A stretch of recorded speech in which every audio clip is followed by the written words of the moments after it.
And welcome back to the Michael Cohen Show on our continued journey to 500,000 subscribers. Let's get there. Hit subscribe, watch, comment, and share because the insanity, it doesn't stop. Not stopping today, not going to stop tomorrow, but God willing, midterms, it stops then.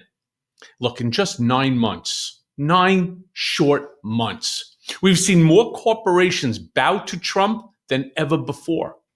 This week, YouTube, they agreed to pay him $24.5 million to settle his lawsuit over being suspended after January 6th.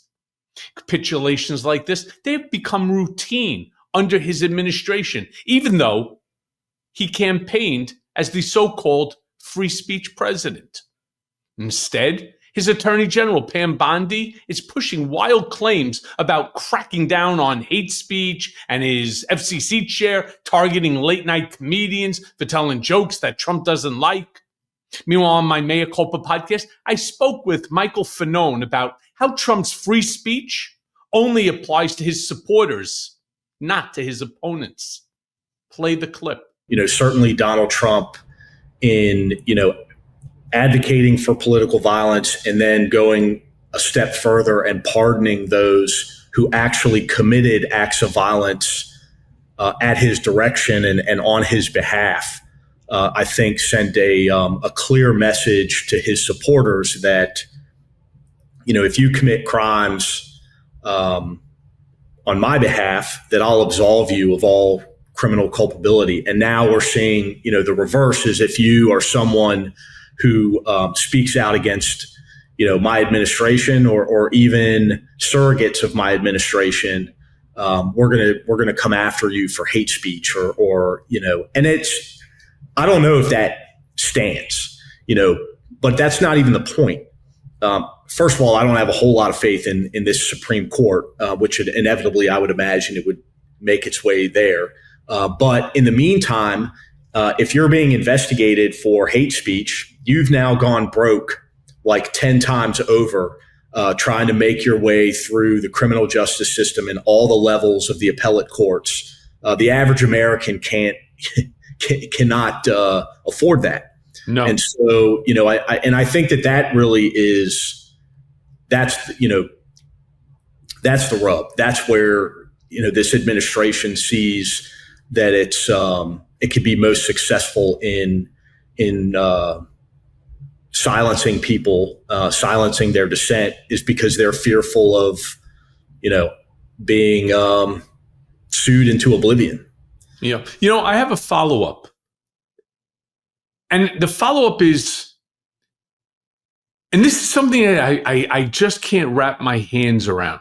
How do you even prepare law enforcement to be equipped to fairly define and enforce laws on hate speech without opening the door to abuse?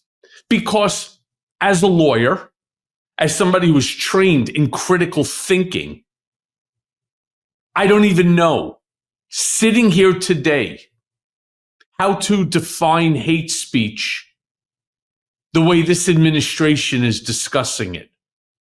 Is hate speech turning around and saying, I don't like your haircut?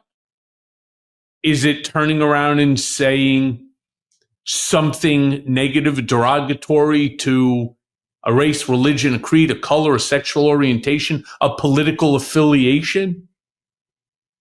Where's the line drawn in the sand? Or is that line drawn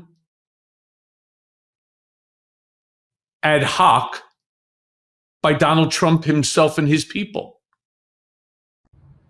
Oh, I think that's an easy one, Mike. The standard is going to be set by this administration, and I hate speculating on things, but I'm willing to go out on a limb here and put money on, if anybody is charged during Trump's administration for hate speech related crimes, that it's going to be somebody who is in opposition to Donald Trump. It's certainly not going to be a Trump supporter that uses, some type of hateful, insightful rhetoric at someone on the left. I mean, shit, Mike, what have we heard out of Donald Trump and every, MAGA extremist politician over the past, week since Charlie Kirk was assassinated? All I've heard is violent, insightful, dehumanizing language out of, Trump, his surrogates, several of these firebrand right-wing members of Congress to describe people on the left, which in Trump's mind is everyone that doesn't support him. And so, yeah, I think we've been in uncharted waters for a while now, but this is just another tool in the MAGA toolbox to keep people like you and I quiet. So just imagine, during the campaign, Mea Culpa had a T-shirt, and it was Trump in an orange jumpsuit. It was the Mar-a-Lago Mea Culpa, Federal Correctional Institution. And it's the back of Donald Trump. You could tell it's him, again, in a jumpsuit, an orange jumpsuit, locked up. I could see somebody walking there, because we sold thousands of those, tens of thousands of those T-shirts. Somebody walking on the street, and next thing you know, 10 guys jump out of a Sprinter, right?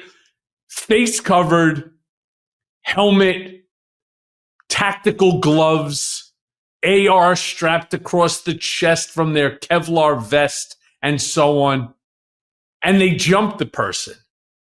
Male, female, old, young, doesn't make a difference. We sold them to everybody, right? We determined that that's hate speech.